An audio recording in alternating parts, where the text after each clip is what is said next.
গভীর নদীর নিচে অনেক বড় একটা ব্যাঙ বাস করত। সে 500 বছর ধরে সেই নদীর মধ্যেই বেঁচে ছিল।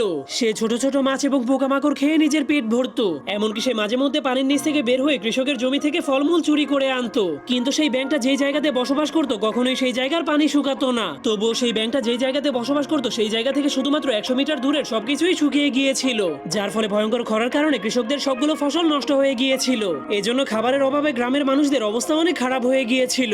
এই জন্য গ্রামের মানুষেরা নিজেদের জীবন বাঁচানোর জন্য পৃথিবীর সবথেকে বিখ্যাত তান্ত্রিককে ডেকে আনে। তারা মনে করেছিল সেই তান্ত্রিক মন্ত্র পড়লেই বৃষ্টি শুরু হয়ে যাবে, আর বৃষ্টি হলেই তাদের শুকিয়ে যাওয়া ফসলগুলো বেঁচে যাবে। তখন গ্রামের মানুষগুলো ক্ষুধার যন্ত্রণায় বৃষ্টির অপেক্ষায় মাটির উপরে পড়েছিল, কিন্তু তান্ত্রিক মাচার উপরে বসে বসে আজব এক ধরনের মন্ত্র পড়ছিল।